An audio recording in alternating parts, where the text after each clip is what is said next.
Hello, guys. Welcome to another episode of the Human AI podcast. I'll say it once more in case the live streaming is a bit slow. Hello, guys. Welcome to another episode of the Human AI podcast. Today, we're going to talk about hemostasis and thrombosis.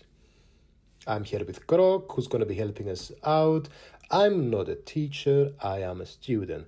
I don't have anything to teach you guys, but Krok might be able to help us understand these topics, and I hope you find it informative and enjoyable. Take everything with a pinch of salt and link everything you, cross-reference or whatever it's called, everything you hear. Having said that, I hope you enjoy this podcast, and we're going to get going in a few seconds.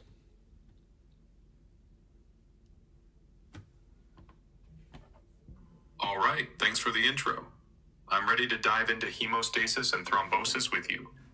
Since you're a student exploring these topics, maybe we could start with a quick overview to set the stage. Hemostasis is the body's way of stopping bleeding by forming a clot, involving platelets and proteins in a complex cascade. Thrombosis, on the other hand, is when a clot forms inappropriately, potentially blocking blood vessels and causing issues like strokes or heart attacks. Want me to break down the key steps of hemostasis, or maybe explain what goes wrong in thrombosis? Or is there a specific angle? Let's start with hemostasis. So we have a few reasons of bleeding. Maybe it's vascular disorders, maybe it's platelet disorders, maybe it's defective coagulation, maybe it's iatrogenic. Let's start by distinguishing these different kind of types of bleeding before we see how we can stop this bleeding. Cool. Let's kick off with the different causes of bleeding to frame hemostasis. You nailed the main categories, so I'll break them down clearly. Vascular disorders involve issues with blood vessels themselves. Think weak vessel walls, like in scurvy or Ehlers-Danlos syndrome, where vessels rupture easily, leading to bruising or bleeding under the skin. Platelet disorders are about problems with platelets, either too few or they don't work right. Thrombocytopenia, low platelet count, can come from bone marrow issues or immune destruction, causing petechiae or prolonged bleeding from small cuts. Functional disorders, like in von Willebrand disease, mess with platelet adhesion. Defective coagulation is when the clotting cascade fails. This is where proteins like factors 8 or 9, missing in hemophilia, don't activate properly, leading to deep tissue or joint bleeding after minor trauma. Iatrogenic causes are medically induced, like from anticoagulants such as warfarin or heparin, which inhibit clotting factors, or even procedures that accidentally damage vessels, causing excessive bleeding. Each type affects how bleeding presents and how hemostasis responds. Want me to zoom in on how hemostasis tackles these specifically? Well, I want to ask you about defective coagulation. So it might be inherited or acquired. Well, give us an instance of an example where it's acquired.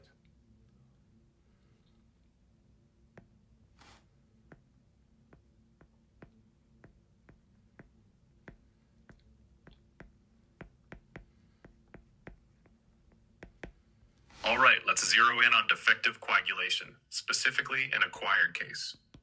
One classic example is vitamin K deficiency. Vitamin K is crucial for synthesizing clotting factors 2, 7, 9, and 10 in the liver.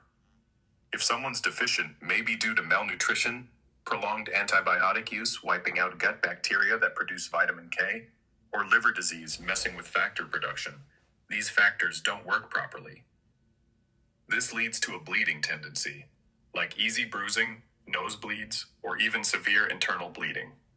It's acquired because it's not genetic. It's triggered by external factors affecting the body's ability to maintain the coagulation cascade. Want me to explain how this is diagnosed or treated? Or dive into another example of acquired defective coagulation? I didn't get this example, to be honest. No worries. Let's clarify acquired defective coagulation with a simpler example. Take liver disease, like cirrhosis. The liver produces most clotting factors, like fibrinogen and factors 5, 7, and 10. If someone has cirrhosis, say, from chronic alcohol use or hepatitis, The liver can't make these factors properly. This isn't something they're born with, so it's acquired. As a result, they might bleed excessively, like prolonged bleeding from a small cut or unexplained bruising. Does that make it clearer? Want me to explain that it? makes sense. That makes sense. And what about thrombocytopenia and defective function? Are these platelet disorders, and if yes, why? Yep, you're spot on. Both thrombocytopenia and defective platelet function are indeed platelet disorders. Let me explain why. Thrombocytopenia means a low platelet count, typically below 150,000 per microliter. Platelets are the tiny cells that kick off hemostasis by sticking to damaged vessel walls and forming a plug. If there aren't enough platelets, maybe due to bone marrow failure, like in leukemia, or increased destruction, like in immune thrombocytopenic purpura, ITP, you can't form that initial plug effectively. This leads to symptoms like petechiae, those tiny red spots under the skin, or prolonged bleeding from minor injuries. Defective platelet function, on the other hand, is when you have enough platelets, but they don't work properly. For example, in Glanzmann's thrombasthenia, or even from medications like aspirin, platelets can't stick together or release chemicals to amplify clotting. This messes up the primary hemostatic plug formation, causing bleeding similar to low platelet counts. So, in a sentence, can you summarize thrombocytopenia and defective function in terms of what they are?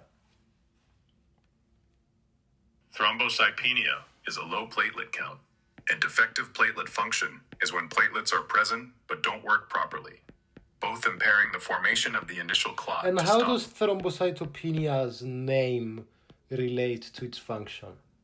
Well, not its function, but its situation of low platelet counts. The name thrombocytopenia breaks down to explain the condition perfectly. Thrombo comes from the Greek for clot, referring to platelets since they form clots. Cyto means cell, and penia means deficiency or low count. So, thrombocytopenia literally means a low count of clot-forming cells, directly describing the situation where there aren't enough platelets in the blood to effectively start the clotting process. I see. Well, okay. So, let's talk a bit about bleeding patterns. So, we might have vascular and platelet causes. We might have bleeding into mucous membranes and skin, for instance. Or we might have bleeding into joints and soft tissues. Can you explain us these different categories of bleeding? Absolutely. Let's dive into bleeding patterns and how they relate to vascular and platelet causes versus other types. Bleeding patterns tell us a lot about what's going wrong. With vascular and platelet issues, you typically see bleeding into mucous membranes and skin. This includes stuff like petechiae, tiny red or purple spots on the skin from small vessel leaks, gum bleeding, nosebleeds, or heavy menstrual bleeding. Why? Vascular disorders like weak vessel walls in scurvy, or platelet problems like thrombocytopenia or defective function, mess up the primary hemostasis phase. That's where platelets and vessels team up to form an immediate plug at a small injury site. If either fails, you get superficial, spontaneous bleeding in delicate areas like mucous membranes or skin.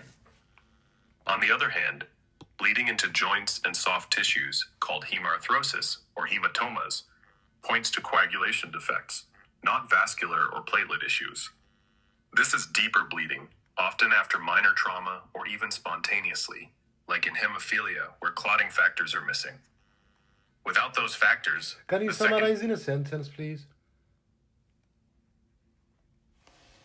Vascular and platelet disorders cause superficial bleeding into mucous membranes and skin, like petechiae or nosebleeds, while coagulation defects lead to deeper bleeding into joints and soft tissues, like haemostasis or hematomas. I don't get it. No problem. Let me make it clearer. When blood vessels are weak, like in vascular disorders, or platelets are low or dysfunctional, as in platelet disorders, you get small, surface-level bleeds.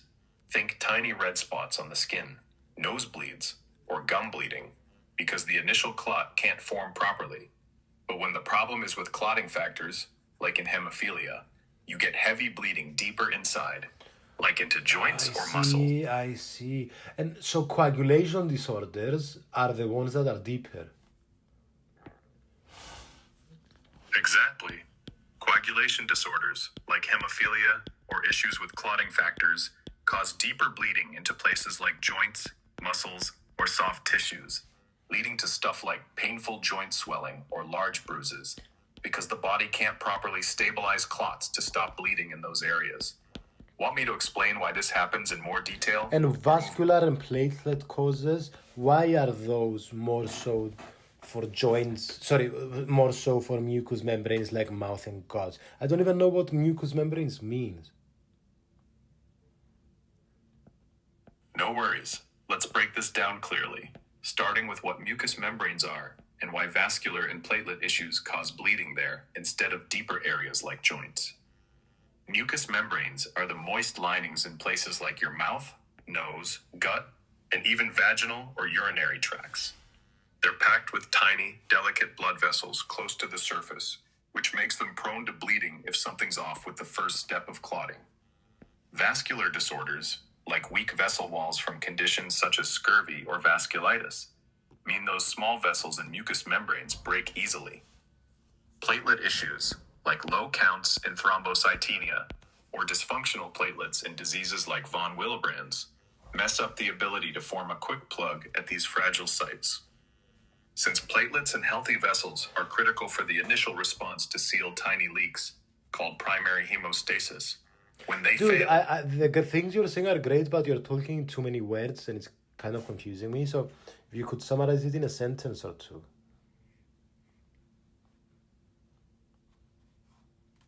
Mucous membranes are moist linings in places like the mouth and gut. And vascular or platelet problems cause bleeding there because weak vessels or faulty platelets can't form quick clots to stop small leaks. This leads to things like nosebleeds or gum bleeding rather than deep joint bleeding. I don't get it. All right, let's make it super simple. Mucous membranes are the wet, thin tissues in your mouth, nose, and gut. And when blood vessels are weak or platelets don't work right, these areas bleed easily, like nosebleeds or gum bleeding, because the tiny vessels don't get plugged fast enough. Deep joint bleeding happens with other issues, not these. Clearer now? No. Okay, let's try this another way, keeping it short and straightforward. Mucous membranes are the soft, wet linings in your nose, mouth, and gut with lots of tiny blood vessels. If your vessels are weak, or your platelets are too few, or don't stick properly, those delicate areas bleed easily, causing stuff like nosebleeds or mouth bleeding, not deep joint bleeding. Want me to focus on but one why part? is platelet something that's superficial in the body? Great question. Let's clear this up. Platelets aren't superficial themselves. They're tiny cells floating in your blood everywhere in the body. But they play a big role in stopping bleeding at small, surface-level injuries, especially in places like the mucous membranes, the wet linings of your nose, mouth, and gut. Here's why. When a tiny blood vessel in these delicate areas gets damaged, platelets rush in to form a quick plug, like patching a small leak. This is called primary hemostasis, and it's most critical in superficial areas with lots of small vessels. If platelets are low or don't work right, like in thrombocytopenia or platelet dysfunction, those small leaks don't get plugged, so you get bleeding in places like the nose or gums, not deep in joints or muscles, which involves bigger vessels and a different clotting process. Okay, let's talk a bit about vascular bleeding, and I think I'll come to understand what we're talking about throughout the episode. So the fundamental problem is we have problem with the vessel wall, basically. It might be inherited, it might be acquired. I still don't understand why this is kind of more so for mucous membranes instead of also soft tissues, but maybe you can explain to me. And I want us to talk a bit about the inherited ones first. We have like hereditary hemorrhagic telangiectasia, and we have Ehlers-Danlos syndrome. Wow, those are hard names. If you could talk a bit about them, maybe 2-3 sentences maximum. All right, let's focus on vascular bleeding and why it hits mucous membranes, plus touch on those inherited disorders. The issue in vascular disorders is weak or abnormal blood vessel walls, which are especially fragile in mucous membranes, the thin, wet linings of the nose, mouth, and gut, because these areas have tons of tiny vessels close to the surface that rupture easily when vessel walls aren't strong, unlike deeper soft tissues with bigger, tougher vessels. For inherited disorders, hereditary hemorrhagic telangiectasia causes abnormal, fragile blood vessels that form telangiectasias, small, widened vessels prone to bleeding, especially in the nose or gut, leading to frequent nosebleeds or anemia. Ehlers-Danlos syndrome weakens connective tissue, including vessel walls, due to collagen defects, causing easy bruising and bleeding in mucous membranes or skin. Want me to clarify why mucous Can you membranes give me a case, maybe a famous case for each, or something like that?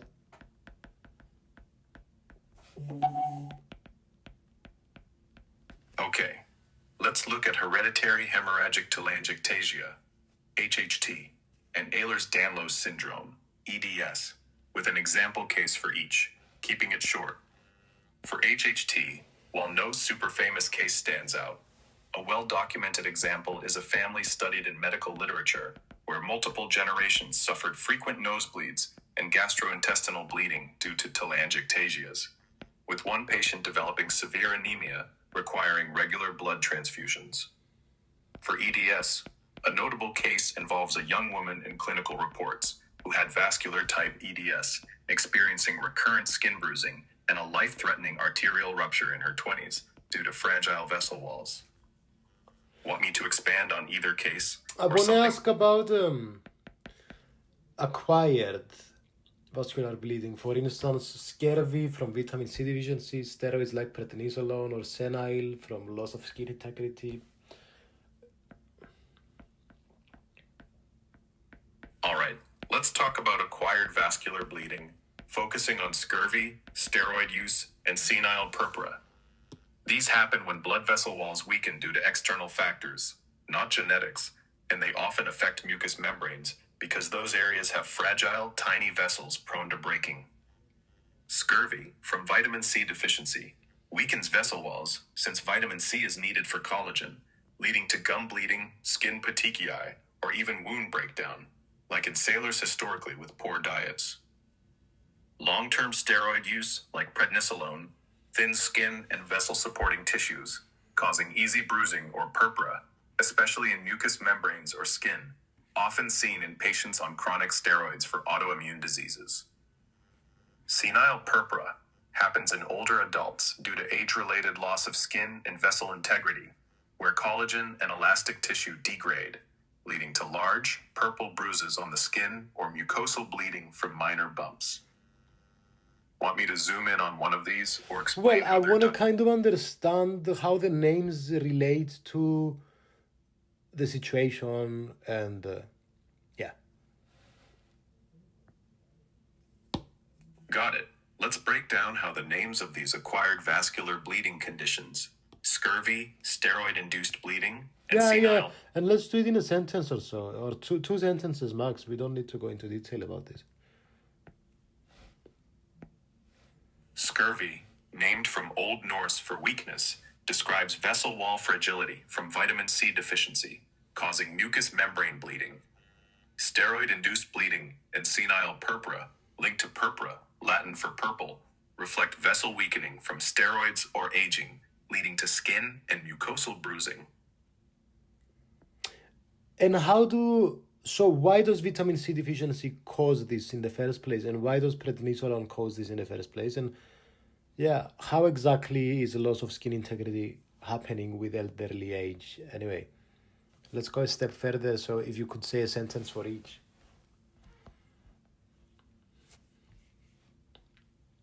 Vitamin C C deficiency causes scurvy because vitamin C is essential for collagen synthesis, and without it, blood vessel walls weaken and bleed easily. Prednisolone, a steroid, thins skin and vessel-supporting tissues by suppressing collagen production, leading to fragile vessels that rupture. In elderly age, senile purpura occurs as skin and vessel integrity decline due to reduced collagen and elastic tissue from natural aging, making vessels prone to breaking. Want to dive deeper into any of these or move Tell on? me again about prednisolone. Prednisolone, a corticosteroid, causes vascular bleeding by suppressing collagen production and thinning the skin and tissues that support blood vessels, making them fragile and prone to rupture, leading to easy bruising or mucosal bleeding. And prednisolone, what is it? Is it a mineral corticoid or no?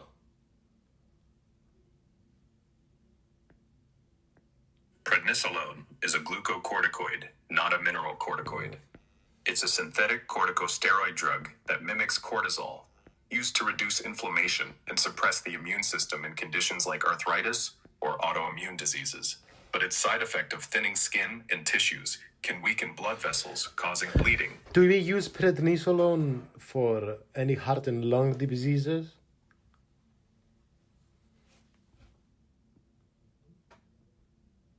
Yes, prednisolone is used for certain heart and lung diseases.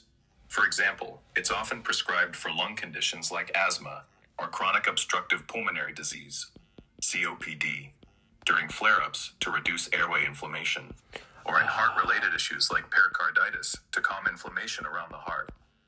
Want me to dive into a specific use or its side effects That in these makes a cases? lot of sense. Okay, let's. Okay, and tell us one more time about senile. Explain us the etymology of senile too.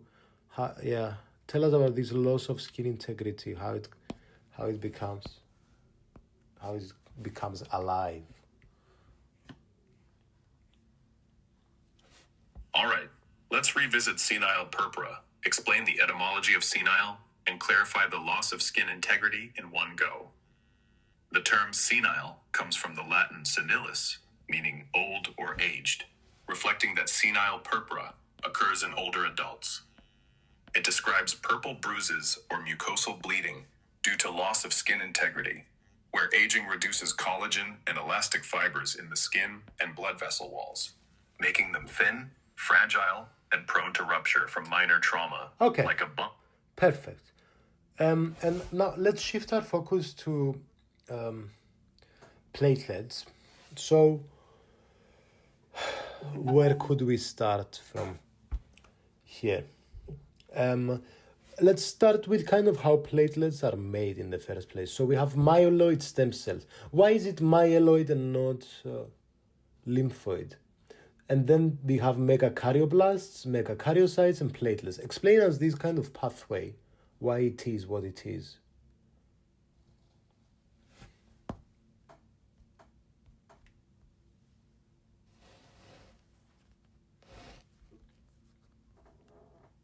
All right, let's dive into how platelets are made and unpack that pathway from myeloid stem cells, plus why it's myeloid and not lymphoid, keeping it clear and concise.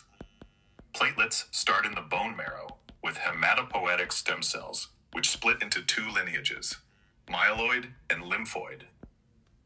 Myeloid stem cells, named from the Greek myelo, meaning marrow, give rise to red blood cells, white blood cells, like neutrophils, and platelets, because these cells are primarily formed in the bone marrow.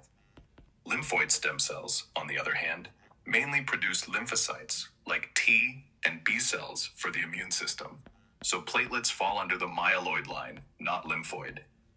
From myeloid stem cells, we get megakaryocytes, which are early platelet precircurs. Mega means large, and karyo refers to the nucleus, indicating their big nucleated structure. These mature into megakaryocytes, huge cells with multiple nuclei that stay in the bone marrow. Megakaryocytes then fragment their cytoplasm into thousands of tiny platelets, which enter the bloodstream to help with clotting. This pathway evolved to efficiently mass-produce platelets from a single megakaryocyte to meet the body's constant demand for clot-forming cells.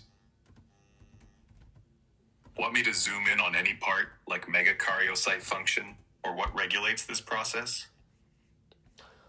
Well, that makes sense. So why do we go from megakaryoblast to megakaryocyte? All right, seems like you're shifting gears to platelet production, which ties back to our earlier talk about platelet disorders. No, I asked you, why do we go from megakaryoblast to megakaryocyte? Just tell me in a sentence. We go from megakaryoblast to megakaryocyte because megakaryoblast's immature precursor cells in the bone marrow mature into megakaryocytes, which then produce and release platelets to help form blood clots. I think that's a bad answer, objectively. I mean, I'm asking you why the... Okay, maybe I questioned it wrong. So, I don't understand, like, the word megakaryoblast is arbitrary to me. So is the word megakaryocytes. And I want to understand how the name relates to a structure. Now, the fact that we go from a precursor to something that comes after, that concept, I understand. You know, I can understand. What I don't understand is the naming. So if you could explain to me how the naming megakaryoblast shows that it comes before megakaryocytes. Please only do it in a sentence. I don't want to put too much emphasis on this. The name megakaryoblast, from Greek mega, large, karyo, nucleus, and blast, immature cell, indicates it's an early, immature cell with a large nucleus that precedes the megakaryocyte, which is named similarly, but without blast, signaling its mature stage that produces platelets. Yeah, so it's basically blastosis, is like the flower that kind of is small and then becomes bigger. Okay, now this makes sense. Okay, yeah, I just wanted to see the etymology. And then site is basically like a container. It's like a cell. So, yeah, now that makes sense. Okay, thank you. That wasn't hard. So, and what role does thrombopoietin play in all of this? And why are platelets made in the bone marrow instead from lymphoid? All right, let's tackle thrombopoietin and why platelets are made in the bone marrow, keeping it clear and concise. Thrombopoietin is a hormone mostly produced in the liver that stimulates the bone marrow to make megakaryocytes from megakaryoblast, which then release platelets into the blood to help with clotting. Platelets are made in the bone marrow, not lymphoid tissue, because the bone marrow is the primary site for hematopoiesis, where all blood cells, including platelets, develop from stem cells, while lymphoid tissue mainly produces lymphocytes for the immune system. Want me to dive deeper into thrombopoietin? I don't like your answer for the same reason for the same reason I stated in the previous interaction we had. Can you take what I said in the previous interaction and apply it to this in 2 sentences? Give me an answer. Thrombopoietin, named from thrombo, clot, and poiesis, making, is a hormone that drives megakaryocyte development in the bone marrow to produce platelets for clotting. Platelets form in the bone marrow, not lymphoid tissue, because marrow, from Latin medulla, core, is the hematopoiesis hub for all blood cells, unlike lymphoid tissue, named for lymph, which focuses on immune cell production. Well, why is the bone marrow the ideal place for platelet production instead of the lymph? This is my question.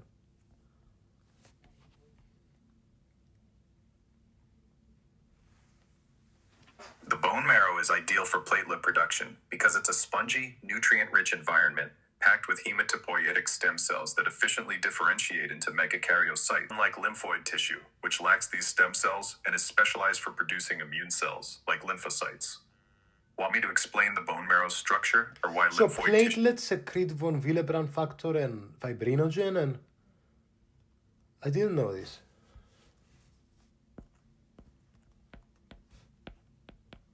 Actually, platelets don't secrete von Willebrand factor, VWF, or fibrinogen themselves, but they do carry and release other substances critical for clotting, So let's clarify this.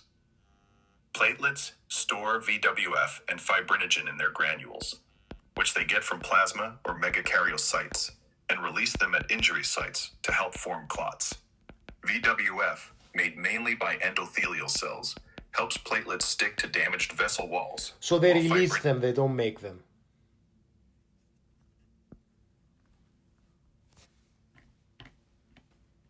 Exactly. Okay. Platelets release von Willebrand factor and fibrinogen from their granules at the site of injury to help form clots, but they don't make these proteins themselves. They pick them up from plasma or megakaryocytes during their formation. So what's the difference between thrombocytopenia and immune thrombocytopenia? Thrombocytopenia is a general term for a low platelet count, below 150,000 per microliter, from any cause, like bone marrow failure or increased platelet destruction. Immune thrombocytopenia, or ITP, is a specific type where the immune system mistakenly attacks and destroys platelets, often triggered by infections or autoimmune conditions, leading to the low count. Want me to dig into ITP's causes or how it's treated? That makes sense. And so what treatment options would we have? Like steroids, intravenous immunoglobulins, thrombopoietin agonists?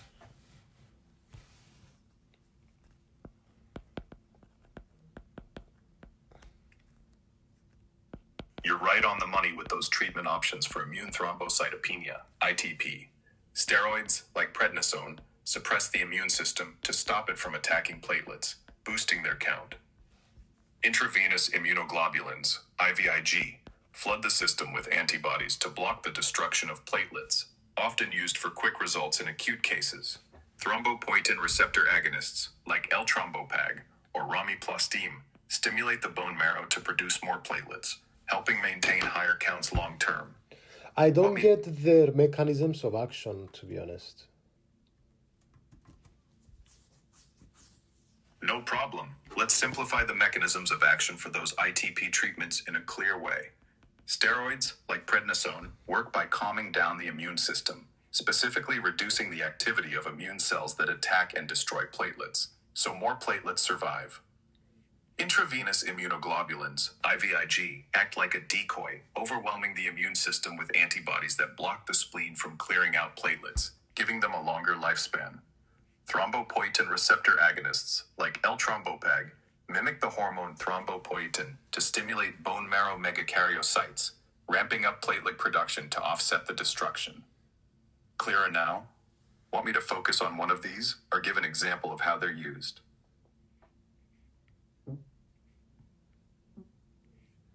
That's good.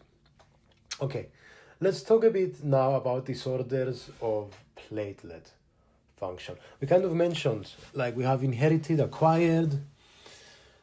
I want to ask about the acquired, like, how does aspirin, clopidogrel, and NSAIDs cause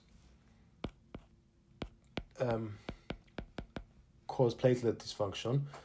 Also, how does, like, an inherited one, like, I don't know, Glanzmann's thrombasthenia affect? All right, let's dive into platelet dysfunction, focusing on acquired causes like aspirin, clopidogrel, and NSAIDs, and the inherited disorder, Glanzmann's thrombasthenia, keeping it concise. Aspirin and NSAIDs, like ibuprofen, block an enzyme called COX-1 in platelets, preventing the production of thromboxane A2, a molecule that helps platelets clump together, so platelets can't stick properly, increasing bleeding risk. Clopidogrel inhibits a receptor called P2Y12 on platelets, stopping them from activating and aggregating, which impairs clot formation and can lead to bleeding, often seen in heart patients on this drug.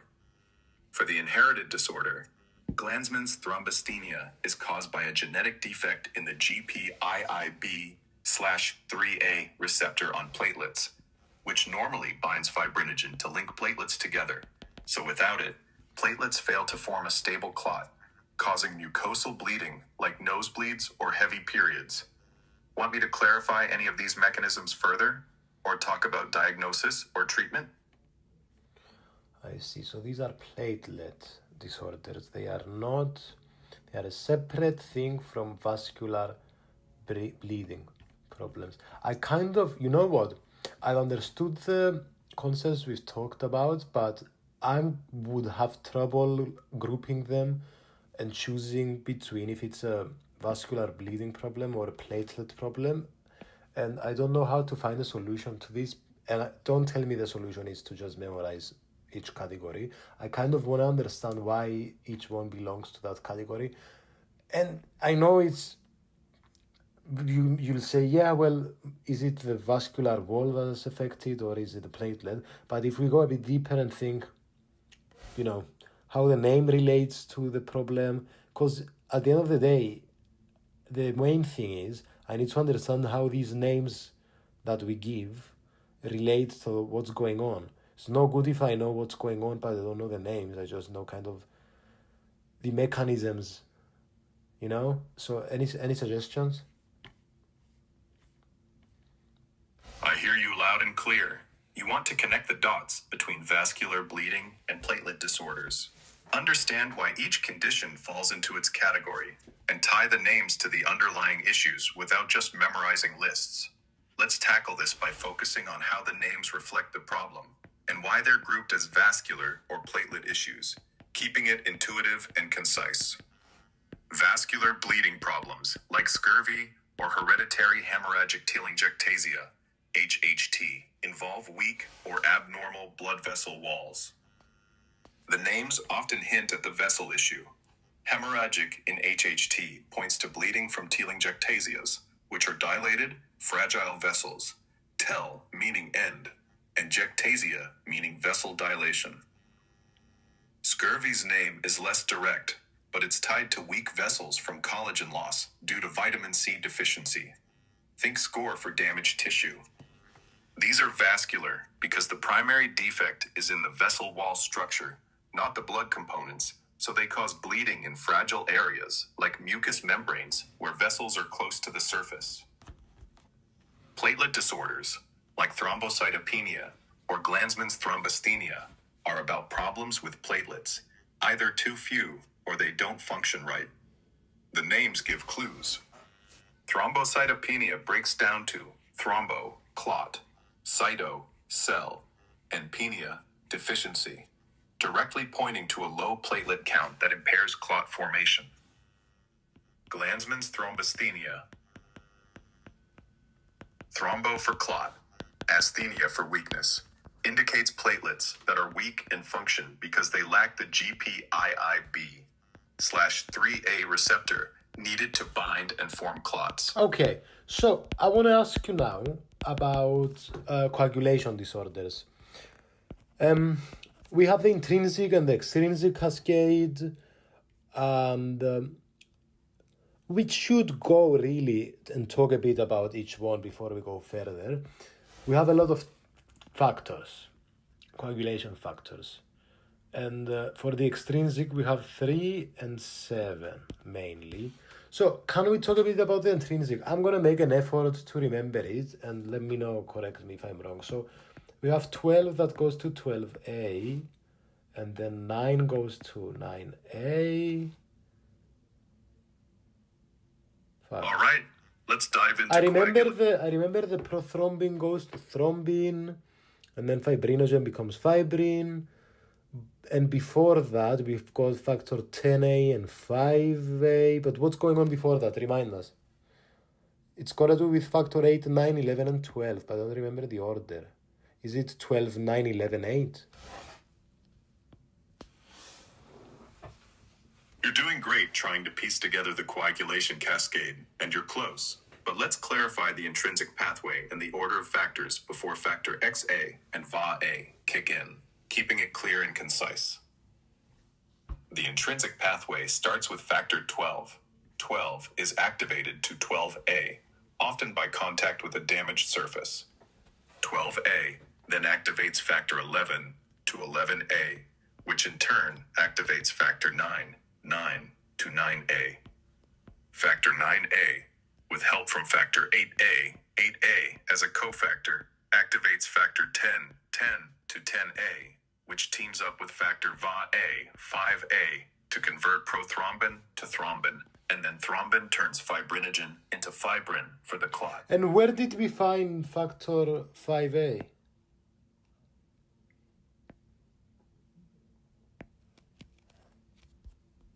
Factor Va-A, 5A, comes into play when factor Vi, a protein circulating in the blood, is activated by thrombin, which is generated earlier in the coagulation cascade. Once activated, factor Va-K teams Okay, up with because you cannot pronounce very well the factors, can you tell it in numbers, like instead of XA, say 10A?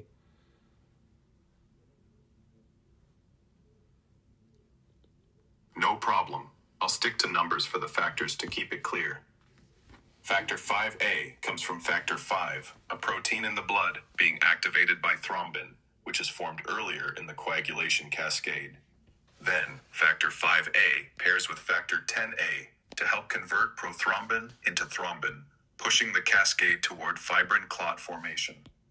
Want me to go back through the intrinsic pathway steps with numbers, or clarify something 12 else? goes 12A, 11 goes to 11A, 9 goes to 9A, 8 goes to 8A.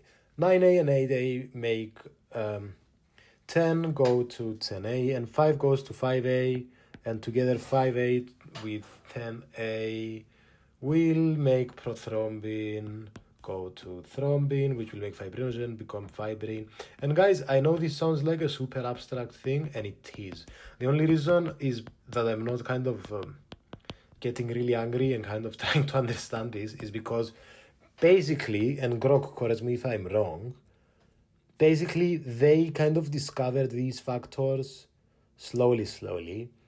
So the order we've kind of have is weird and abstract because it resembles the abstract, well, not abstract, but it resembles the way we discovered them. Am I right, Grok? And remind us, Grok, were these kind of named chronologically? And the thing, guys, is when you name something chronologically, it doesn't mean that we're going to name the first part of the cascade 1 and the second 2 and second 3, because maybe we maybe we've discovered different parts of the cascade in different times. Like maybe we've discovered the piece in the middle and then the piece in the start and then a piece in the end, and then, it becomes suddenly 2, 1, 3, for instance. Grok, correct me if I'm wrong, and don't be agreeable if I'm saying the wrong things. You're absolutely on the right track, and I love how you're piecing together the coagulation cascade and questioning the naming. You're correct that the numbering of coagulation factors, like factor 12, 11, 9, and so on, doesn't follow the cascade's order because they were named roughly in the order of their discovery, not their sequence in the process, which makes it feel abstract and tricky. Let's confirm your intrinsic pathway summary and address the naming history clearly. Your rundown of the intrinsic pathway is spot on. Factor 12 activates to 12A, which triggers factor 11 to 11A, then factor 9 to 9A. Factor 9A, with factor 8A as a cofactor, activates factor 10 to 10A. Factor 10A, alongside factor 5A, converts prothrombin to thrombin, which And then prothrombin and fibrinogen are soluble and thrombin and fibrin are insoluble, yes or no? Yes. And why this is the case? Something to do with traveling in the body? Exactly. Prothrombin and fibrinogen are soluble proteins that circulate freely in the blood plasma, allowing them to travel throughout the body to be available wherever a clot is needed. Once activated, thrombin and fibrin become insoluble. Thrombin triggers fibrinogen to form fibrin, which polymerizes into a solid mesh that stays put to form the stable clot at the injury site. Such a clever mechanism. I have a question. Does thrombin and fibrin, do they have to do at all with positive feedback, kind of giving more of the other clotting factors? I'm pretty sure they give 5 and 8, no? One of the two. Is it fibrin?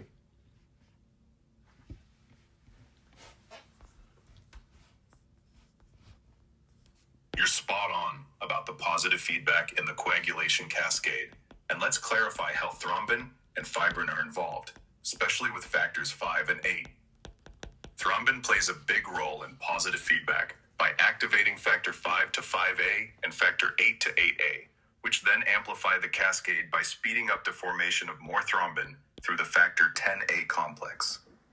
Fibrin itself doesn't directly activate these factors, but as the end product of the clot, it signals the cascade's success, indirectly supporting the process by stabilizing the clot while thrombin keeps boosting factors 5 and 8 to generate more clotting activity. Okay, so now I want us to talk a bit about APTT and PT and TT. Before we do that, I want to understand why 5 and 8 are the selected ones. What in their structure or their location or the way they work or function or whatever, why are they selected ones? Why not 9 and 11? Or 10 and 12?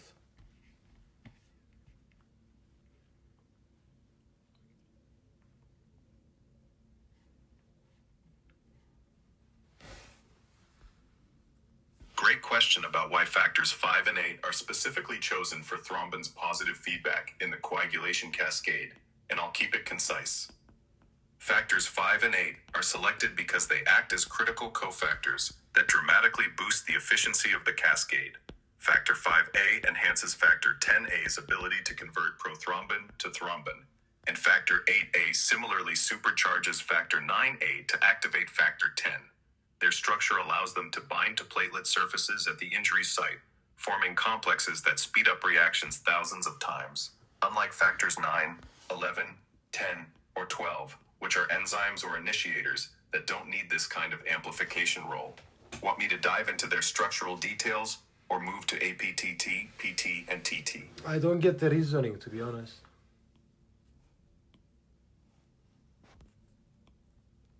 No worries. Let's make it simpler.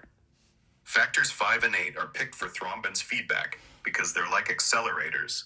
They bind to platelets and help enzymes, factor 10A and 9A, work super fast to make more thrombin, while factors 9, 11, 10, and 12 are either enzymes or triggers that don't need boosting in the same way. So let's talk a bit about APTT, PT, and TT. Activated partial thromboplastin time, prothrombin time, and thrombin time. All right, let's dive into APTT, PT, and TT. Activated partial thromboplastin time, prothrombin time, and thrombin time, and what they tell us about coagulation, keeping it clear and concise. APTT measures the intrinsic pathway, factors 12, 11, 9, 8, 10, 5, and common pathway, factors 10, 5, 2, 1. Testing how long it takes blood to clot after adding actavers. It's prolonged in conditions like hemophilia. PT evaluates the extrinsic pathway, factor 7, and common pathway, factors 10, 5, 2, 1. Checking clotting time after tissue factor is added, often prolonged in vitamin K deficiency or warfarin use. TT specifically tests the final step, how quickly thrombin converts fibrinogen to fibrin, and is prolonged in fibrinogen disorders or heparin therapy. Want me to explain how these tests are used to diagnose specific disorders or go deeper into one of them?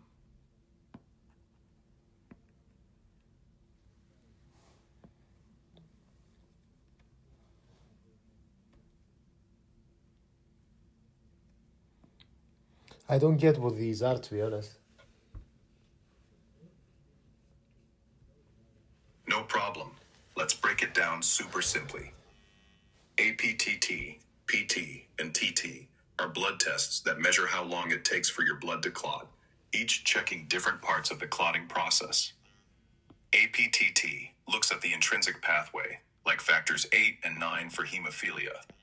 PT checks the extrinsic pathway, like factor 7 for liver issues, and TT tests the final fibrinogen to fibrin step, affected by drugs like heparin. I don't understand how APTT specifically for the intrinsic and why prothrombin is specifically for the extrinsic. Prothrombin sounds like something that's in the terminal common pathway, no? You're right to question this. It can be confusing, especially with prothrombin's name sounding like it belongs to the common pathway. Let's clarify why APTT tests the intrinsic pathway and PT tests the extrinsic. Keeping it straightforward. APTT, activated partial thromboplastin time, specifically checks the intrinsic pathway, factors 12, 11, 9, 8, plus 10 and 5 in the common pathway, because it uses actavers that trigger factor 12.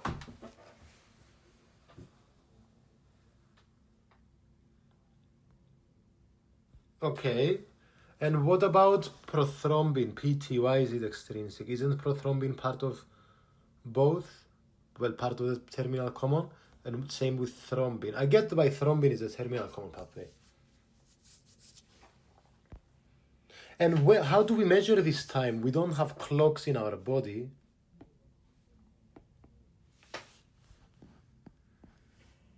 Okay, it seems like you're digging into prothrombin time, PT, and why it's linked to the extrinsic pathway, plus asking what clocks in our body. Yeah, and I'm saying there's no clocks in our body. How do we measure the time? And if you could speak effectively and efficiently with the least amount of words to get your point across, that would save us time, so please do it.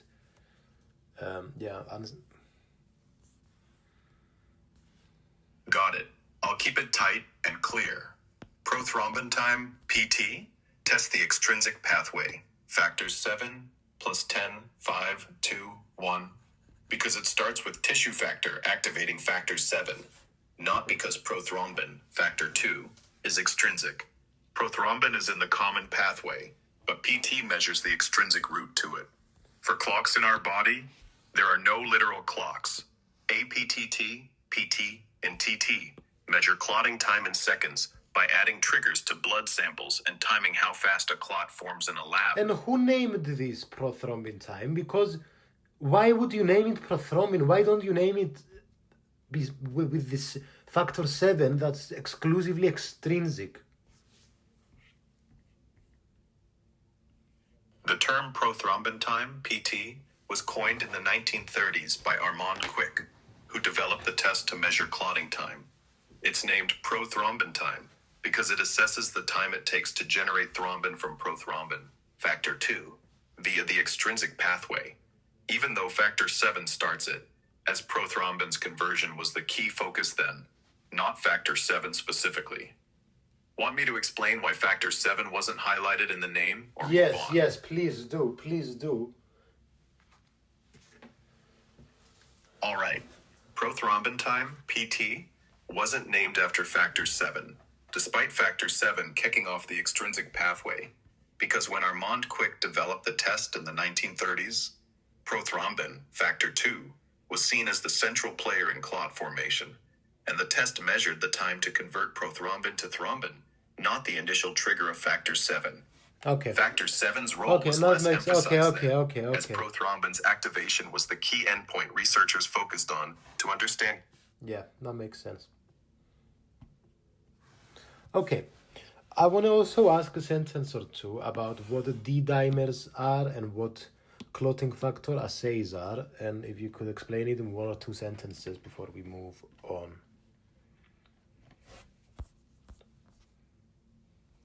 D-dimers are protein fragments produced when a blood clot dissolves, and high levels in a blood test suggest recent clotting activity, like in deep vein thrombosis. Clotting factor assays measure the activity or amount of specific coagulation factors, like 8 or 9, to diagnose deficiencies causing bleeding disorders, such as hemophilia. Want to explore how these are used in diagnosis or move to another topic? Actually, I don't understand what they are. Could you explain to me again? No problem. Let's simplify. D-dimers are bits left in the blood after a clot breaks down. So a test showing high D-dimers means your body has been forming and dissolving clots, like in conditions such as a blood clot in a vein. Clotting factor assays are tests that check how well specific clotting proteins, like factor 8 or 9, work or how much you have, helping spot issues like hemophilia, where bleeding won't stop. Clearer now? Yeah. Want to? Okay, let's talk a bit about coagulation disorders, starting with hemophilia. We have hemophilia A and B. All right, let's jump into And coagulation remember, disorder.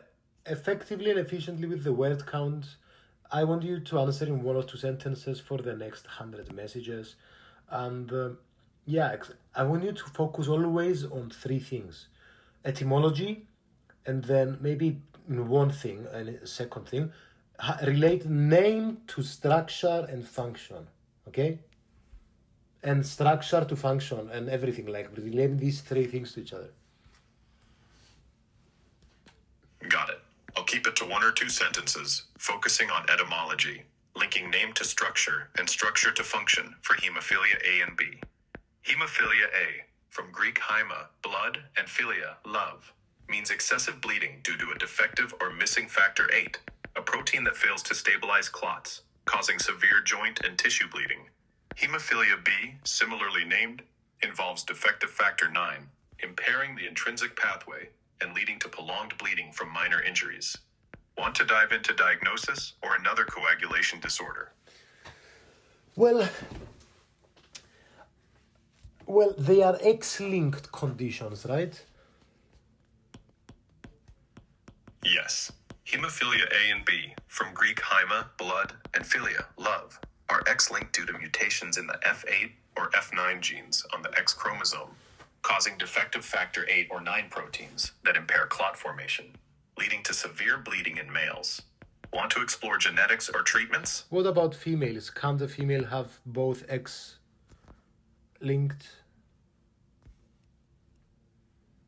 Hemophilia A and B, named from Greek haima, blood, and philia, love, rarely affect females, as both X chromosomes would need defective F8 or F9 genes, causing deficient factor 8 or 9 proteins and severe bleeding. I don't understand the naming hemophilia.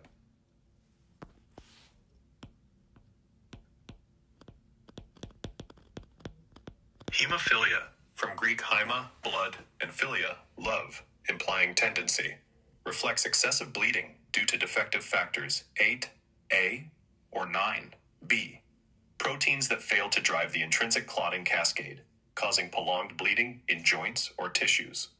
Want to clarify the term's history or move on? What does philia mean? Philia, in hemophilia, Greek haima, blood, means love or tendency, indicating a predisposition to excessive bleeding due to defective factor 8 or 9, which structurally impairs the intrinsic pathway's ability to form stable clots. Want to explore philia in other medical terms or continue? That's okay. Let me ask you about chronic joint deformity now. Haemostasis, from Greek haema, blood, and arthron, joint, names chronic joint deformity in hemophilia, where defective factor 8 or 9 fails to clot blood leaking into joints, causing repeated swelling that structurally damages cartilage and bones. Want to discuss treatments or other complications? Well, I want to understand what we were talking about before and how it links to hemophilia. So we have 3 tests, right? We have the prothrombin time, we have the thrombin time, and the APTT, which is, Jesus, I don't even remember.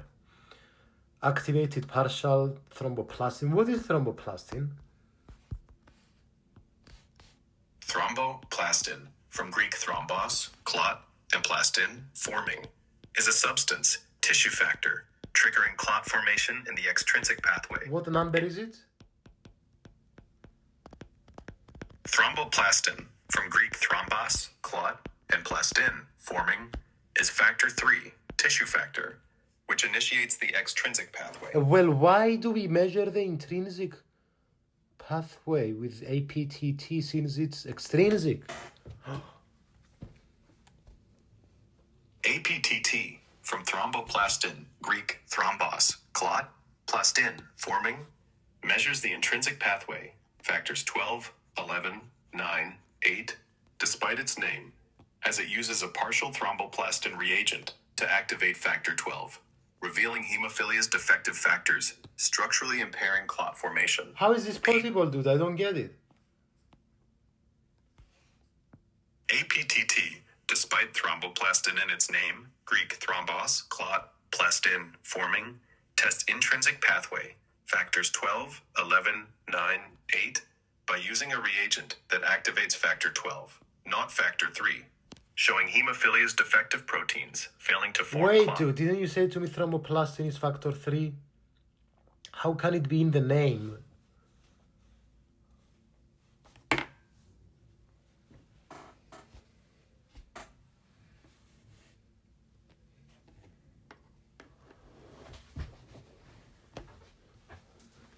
Thromboplastin in APTT, from Greek thrombos, clot, and plastin, forming, is a misnomer. It uses a partial substitute, not factor 3, to activate intrinsic pathway factor 12, revealing hemophilia's defective Excuse me, factors sir. 8. Didn't you say activated partial thromboplastin time? Okay, we know it has to do with the intrinsic pathway. We also know that factor 3 has to do with the extrinsic pathway. We know that thromboplastin, you just said to us, thromboplastin is factor 3. And then I'm asking you, why is factor 3 in the name of something that talks about the intrinsic pathway? I hear your confusion, and you're right to call out the contradiction. Thromboplastin is indeed factor 3, tied to the extrinsic pathway, so its presence in activated partial thromboplastin time, APTT, is misleading. Let's clear it up efficiently, linking etymology, name to structure, and structure to function, as you requested. APTT, named from thromboplastin, Greek thrombov, 11, activates factor 12 to assess clotting time. In hemophilia, defective factor 8 or 9 prolongs APTT due to impaired clot formation. The name is historical. Early researchers used partial thromboplastin to distinguish it from full thromboplastin, factor 3, used in prothrombin time, PT, for the extrinsic pathway, but it stuck despite the confusion. I don't get it. Tell me again the last sentence you just said.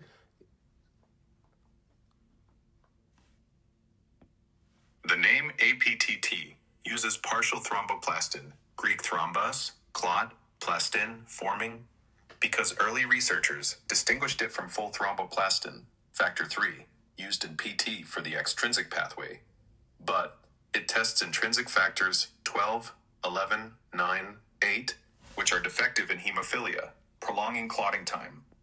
Want to clarify further? How does partial thromboplastin, which has to do with the extrinsic pathway, test for the intrinsic pathway?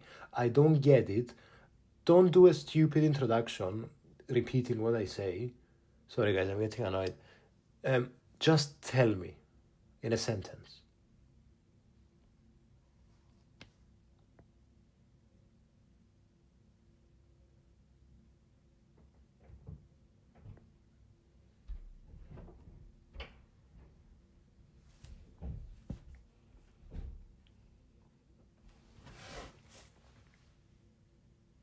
Partial thromboplastin, named from Greek thrombos, clot, and plastin, forming, is a lab reagent that activates intrinsic pathway factor 12, not extrinsic factor 3, to test clotting time for factors 8 and 9, which are structurally defective in hemophilia. So thromboplastin is factor 3, but partial thromboplastin is not.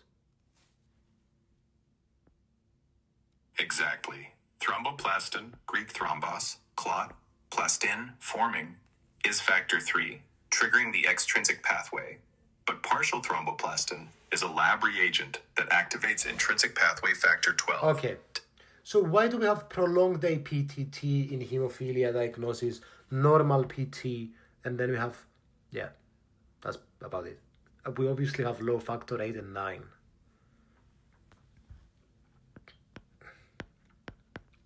Hemophilia, Greek haima, blood, philia, tendency, shows prolonged APTT because defective factor 8A or 9B impairs the intrinsic pathway, slowing clot formation, while PT is normal, as the extrinsic pathway, factor 7, is unaffected. Low factor 8 or 9 levels confirm the diagnosis. Want to discuss treatment or other tests? Tell me one more time. Hemophilia, from Greek haima, blood, philia, tendency, causes prolonged APTT due to defective factor 8A or 9B, slowing intrinsic pathway clotting, while PT remains normal since extrinsic factor 7 is intact. Low factor 8 or 9 levels diagnosis. Okay, yeah, this makes sense. Okay, let's talk a bit about treatment then. So we have things like fractionated human plasma, which I don't know what it means, so you'll have to explain. Infusions of factor 8 and 9. Tell us how those work. Yeah. Other treatments? Hemophilia, Greek haima, blood, philia, tendency.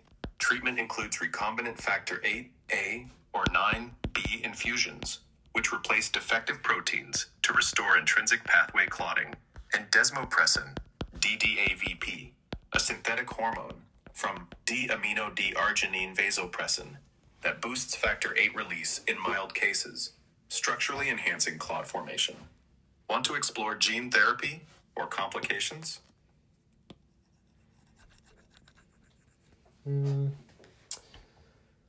What is fractionated human plasma? Fractionated, that's the part that's confusing me. Fractionated human plasma in hemophilia, Greek haima, blood, philia, tendency.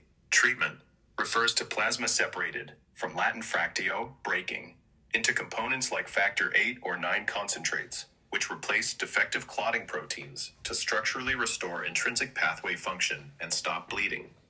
Want to discuss how it's made or other treatments? Can you tell me one more time? Fractionated human plasma in hemophilia, Greek haima, blood, philia, tendency, means plasma broken down, Latin fractio, breaking, into purified factor 8 or 9 concentrates. I see. Okay, let's go to von Willebrand disease then.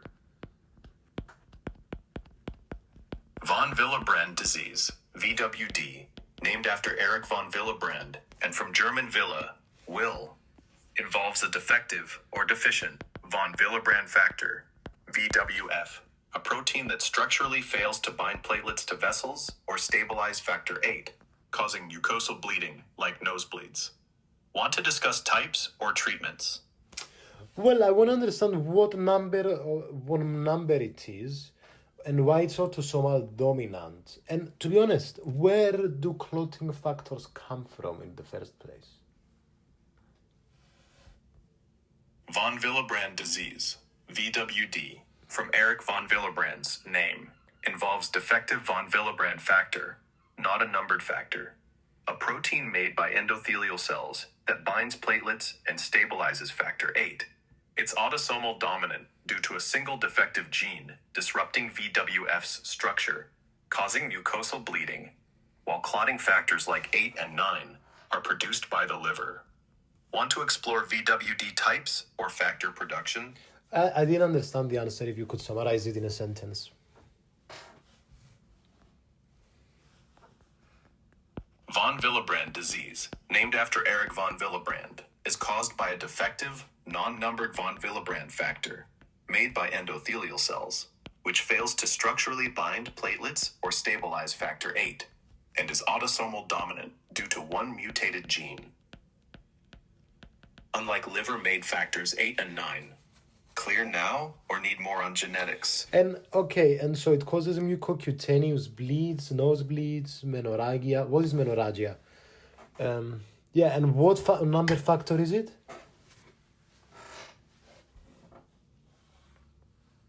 Von Willebrand disease, named after Erich von Willebrand, causes mucocutaneous bleeds, like nosebleeds, and menorrhagia, Greek menos, month, regnumi, burst, meaning heavy menstrual bleeding.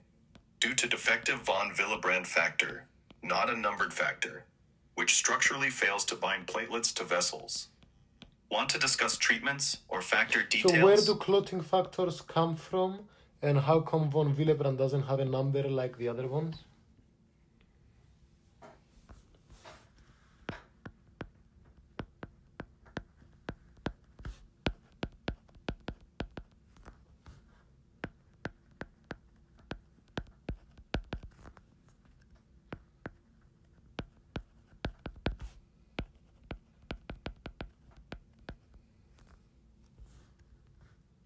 Clotting factors, e.g., 8, 9, are mostly liver-made proteins, but von Willebrand factor, VWF, named after Erich von Willebrand, is produced by endothelial cells and unnumbered because it was identified as a distinct platelet-binding protein, not part of the numbered cascade, causing mucosal bleeds when defective. Want to explore VWF's role or numbering history? I don't get this reasoning. Von Willebrand factor, VWF, named after Erich von Willebrand, isn't numbered like liver-made clotting factors, e.g., 8, 9, because it's an endothelial cell-produced protein, uniquely binding platelets to vessels, structurally distinct I from... see. And where do they come from, these... Where do they come from, these factors? Clotting factors like 8 and 9, from Latin facere, to make, are proteins synthesized by the liver to drive the coagulation cascade, while von Willebrand factor, named after Erich von Willebrand, comes from endothelial cells to structure... I see. So they come from the liver. Okay, and why in the von Willebrand disease we have prolonged APTT and normal PT? Why do we have low von Willebrand factor antigen level? And why do we have low factor 8 level too? In von Willebrand disease, VWD, named after Erich von Willebrand, prolonged APTT occurs because defective VWF, an endothelial protein, fails to stabilize factor 8, reducing intrinsic pathway function, while normal PT reflects intact extrinsic factor 7.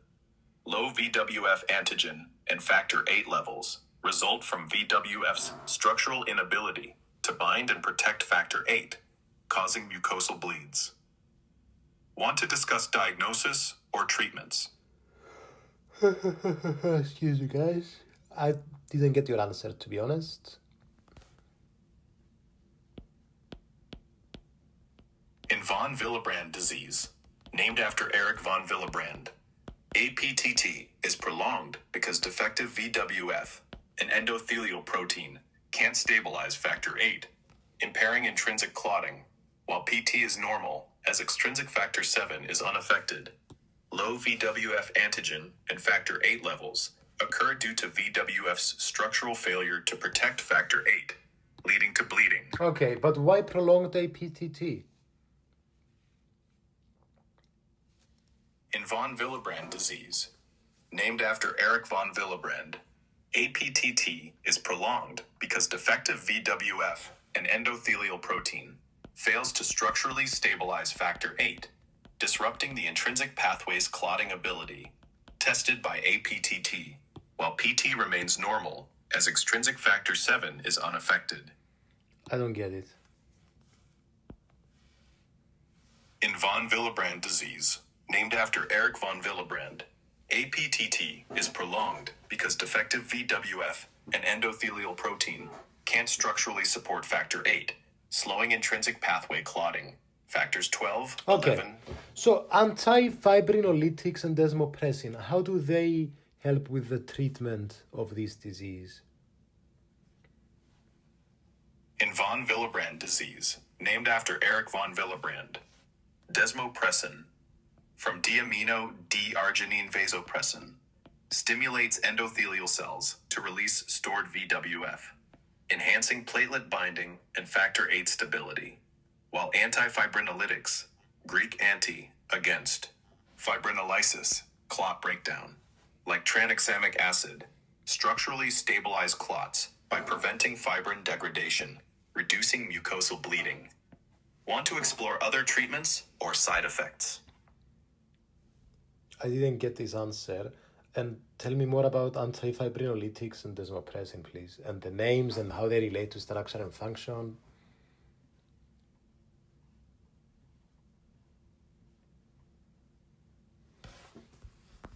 Desmopressin, from diamino D-arginine vasopressin, Greek vasos, vessel, pressin, pressure, boosts endothelial VWF release, structurally enhancing platelet adhesion and factor VIII stability in von Willebrand disease.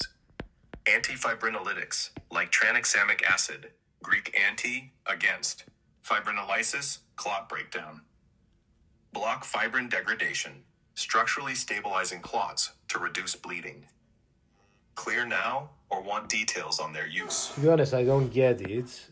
I don't get how the name relates to the fact that these have to do with treatment of von Willebrand disease. Desmopressin, from diamino D-arginine vasopressin, Greek vasos, vessel, pressin, pressure, triggers VWF release from endothelial cells, structurally aiding platelet binding in von Willebrand disease. Antifibrinolytics, like tranexamic acid, Greek anti, against. Fibrinolysis, clot breakdown. Stabilize clots by blocking fibrin breakdown, reducing bleeding. Need more on how they target Okay, VWF? fair enough. Okay, I give you that. Okay, let's talk a bit about acquired disorders of coagulation. So, non-inherited ones. Maybe you have liver disease. Maybe we have vitamin K deficiency.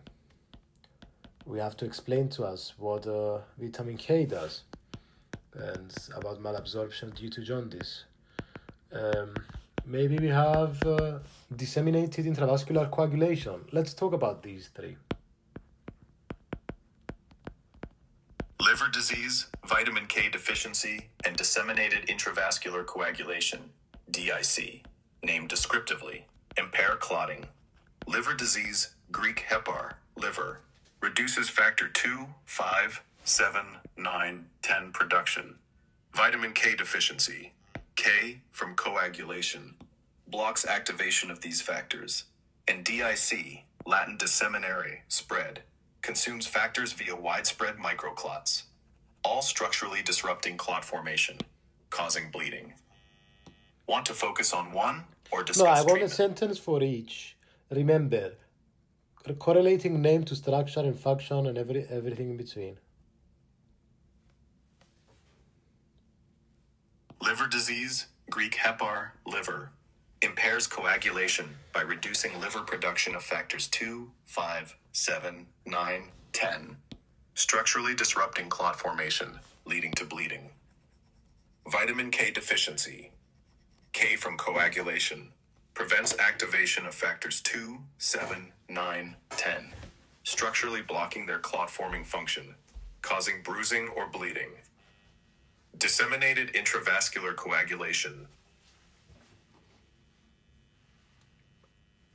Latin disseminare, spread, consumes factors and platelets via widespread microclots, structurally depleting clotting components, resulting in severe bleeding. Want to dive into one or move on? I don't understand what does vitamin K do and what does disseminated intravascular coagulation do? What does disseminated mean?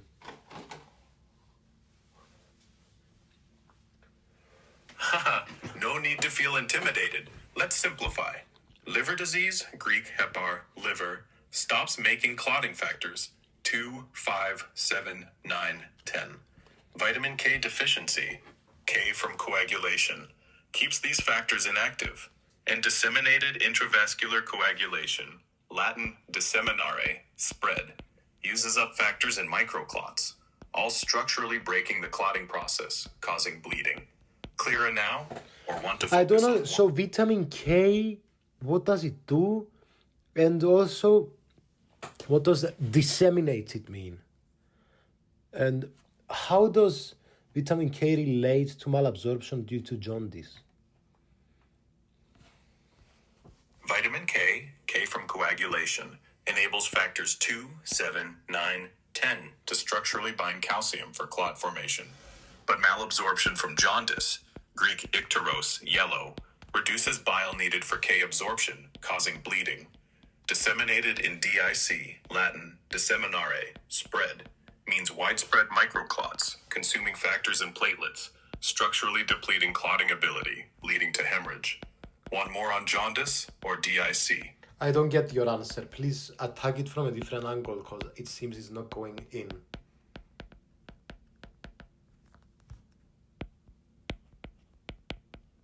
Vitamin K, K from coagulation, activates factors 2, 7, 9, 10 to structurally form clots.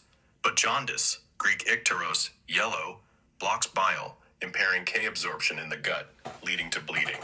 Disseminated in DIC, Latin disseminare, spread, describes scattered microclots that use up clotting factors and platelets, structurally causing clotting failure and widespread bleeding. Clear now? Yeah, okay, fair enough. Okay, let's talk a bit about meningococcal DIC and explain us what that is in a sentence. And in another sentence, explain us why it has prolonged APTT, TT, and PT, low fibrinogen, low platelets, and raised D dimers. Disseminated intravascular coagulation, DIC, from Latin disseminare, spread, involves widespread microclots consuming clotting factors and platelets, structurally depleting coagulation components, causing bleeding. Prolonged APTT, PT, TT, low fibrinogen, low platelets, and raised D dimers occur because DIC exhausts factors 2, 5, 7, 8, 9, 10, platelets, and fibrinogen in microclots, with D dimers from dimer paired fragments rising as clots break down. Want to discuss triggers or treatment?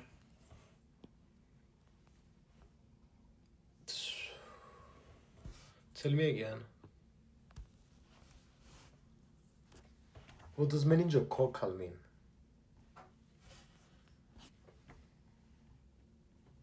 Meningococcal, from Greek menins, membrane, and kokos, berry, refers to Neisseria meningitisis, a berry-shaped bacterium causing meningitis, which can trigger DIC by inducing widespread microclots that structurally deplete clotting factors and platelets, leading And to how bleeding. would this lead show in blood film?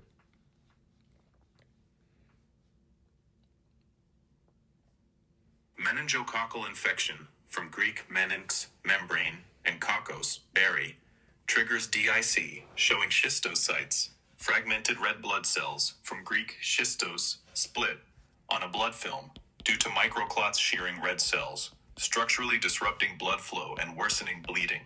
Want to discuss DIC lab findings or treatments?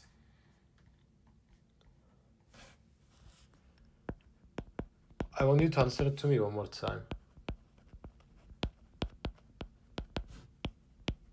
In meningococcal infection, Greek meninx, membrane, kokos, berry, DIC shows schistocytes, Greek schistos, split, on a blood film, as microclots fragment red blood cells, structurally impairing circulation and exacerbating bleeding. Okay. Clear. So let's talk a bit about anticoagulant drugs then, like DOACs, heparin, and warfarin.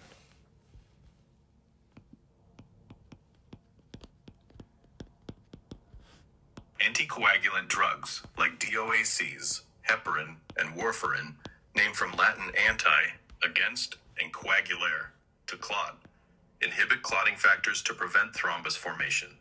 DOACs, direct oral anticoagulants, block factor 10A or 2A. Heparin, Greek hepar, liver, enhances antithrombin to inactivate 10A and 2A. And warfarin, named after Wharf Institute, reduces vitamin K-dependent factors 2, 7, 9, 10, structurally slowing clot formation. Want to focus on one drug or side effects?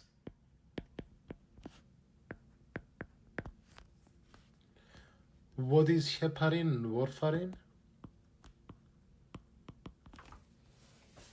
Heparin, from Greek hepar, liver, where discovered, is an anticoagulant enhancing antithrombin to structurally inactivate factors 10A and 2A, preventing clots.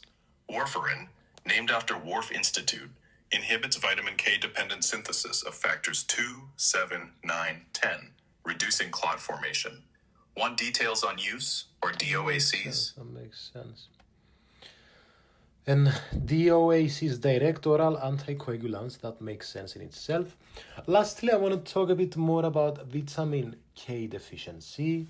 So we basically need it for gamma carboxylation of certain factors, such as factor 2, 7, 9, 10. And guess what? Warfarin inhibits it. Vitamin K deficiency, with K from coagulation, impairs gamma carboxylation, Greek gamma, third, carboxylation, adding carboxyl groups of factors 2, 7, 9, 10, preventing their calcium binding structure needed for clotting, causing bleeding. Warfarin, named after Whorf, blocks vitamin K, mimicking this effect. Want to discuss warfarin monitoring or related? Warfarin blocks vitamin K. So it's an agonist of vitamin K.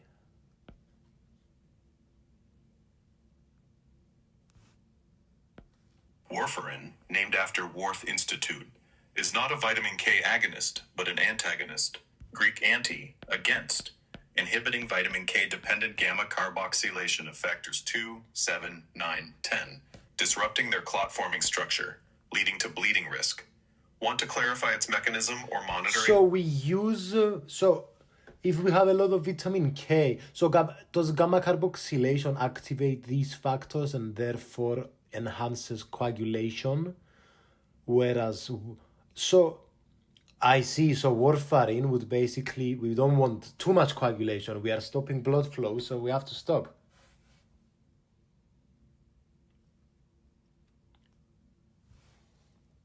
Vitamin K from coagulation enables gamma carboxylation, Greek gamma, third, carboxylation, adding carboxyl of factors 2, 7, 9, 10, activating their calcium binding structure to enhance coagulation.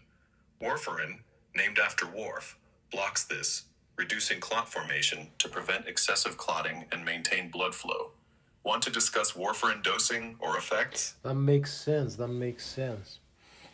You know what I do want to do?